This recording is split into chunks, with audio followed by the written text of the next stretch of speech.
Jesús es tu Rey, Él es tu ayudador y Él es tu esperanza.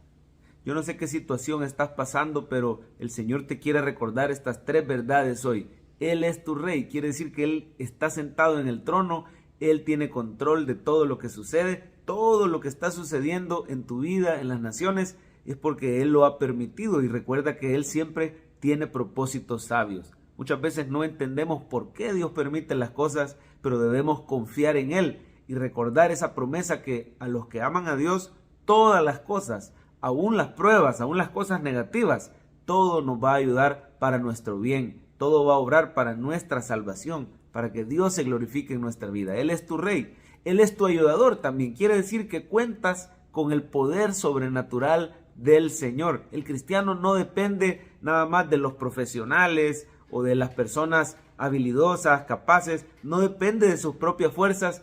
El creyente depende de Dios y Dios es su Padre y Él es todopoderoso, Él es bueno, Él es nuestra ayuda cuando más lo necesitamos y está cercano, dice un versículo, cercano está Jehová al quebrantado de corazón y salva a los contritos de espíritu. Muchas son las aflicciones del justo, pero de todas, oiga bien lo que el Espíritu le dice hoy, de todas te librará Jehová, porque Él es tu ayudador, no estás solo, Él está cerca de ti. El Espíritu Santo te ha sido dado y Dios mismo te acompaña en todo momento dándote su sabiduría, dándote nuevas fuerzas cuando has dicho que ya no tienes más fuerzas para seguir. El Señor te va a sostener, pero persevere todos los días en estas meditaciones, viendo al Señor Jesús en toda la Escritura, orando, adorándole, escuchando mensajes que nos hablen de Él, leyendo la palabra y el Señor lo va a sostener. Y también Él es tu esperanza. Mire, este mundo parece ser un mundo sin esperanza. Cuando vemos las noticias, cuando escuchamos de nuevas variantes, de pandemias, de guerras, de rumores de guerra. Pero recordemos que este mundo no es todo lo que hay. El Señor nos ha prometido una eternidad a la par de Él, sin muerte, sin dolor, sin lágrimas, sin sufrimiento, sin el azote del pecado en nuestras vidas. Vamos a vivir para siempre con Él. Incluso ante la muerte, usted y yo tenemos esperanza porque el Señor nos va a resucitar. En Oseas capítulo 13 se nos recuerdan estas tres verdades. Él es nuestro ayudador, es nuestro Rey y Él es nuestra esperanza aún ante la muerte. Es un capítulo bastante negativo en el sentido que el Señor está reprendiendo a Israel, específicamente a la tribu de Efraín, porque cayó en idolatría, ¿verdad? Esto se ve ahí en el 13:1, dice, cuando Efraín hablaba hubo temor, o sea, primero Efraín sobresalió en las tribus de Israel, y dice, y fue exaltado en Israel, mas pecó en Baal y murió. Ahí está, el problema de Efraín y el problema del pueblo de Israel era la idolatría, así que el capítulo es bastante fuerte, porque está anunciando que Asiria va a venir y va a asolar, va a invadir, especialmente la capital de Israel, que era Samaria. Esto se ve ahí en el 16, ¿verdad? El 13:16 de Oseas dice, Samaria será asolada porque se rebeló contra su Dios. Mira el sufrimiento.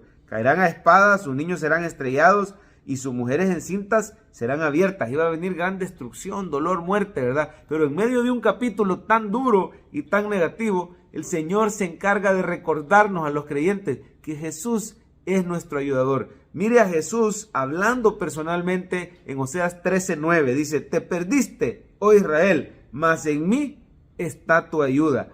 Él es nuestro ayudador. Ahora mire dónde dice que Él es nuestro Rey.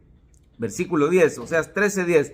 ¿Dónde está tu Rey para que te guarde con todas tus ciudades, tus jueces, de los cuales dijiste, dame rey y príncipe? Te di rey en mi furor y te lo quité en mi ira. Mire, cuando el pueblo de Israel pedía que le dieran un rey y le dieron al rey Saúl en aquel tiempo, en tiempo de los jueces, esto fue un insulto a Dios porque Dios era el rey de Israel, pero ellos querían un rey humano como las demás naciones y el Señor les dio ese rey para que se dieran cuenta que era un rey que se iba a enseñorear de ellos y que los iba a guiar por un mal camino. Esa fue la historia de los reyes de Israel. Se apartaron del Señor. A partir de esta cautividad de los asirios, Israel ya no iba a tener rey hasta que viniera el Rey Jesucristo. Incluso en Judá, cuando regresaron de la cautividad babilónica, no tenían rey. Zorobabel era una especie de líder político, pero no era un rey, porque estaban bajo el dominio de los persas. Por lo tanto, Cristo Jesús es nuestro rey. De hecho, cuando lo crucificaron,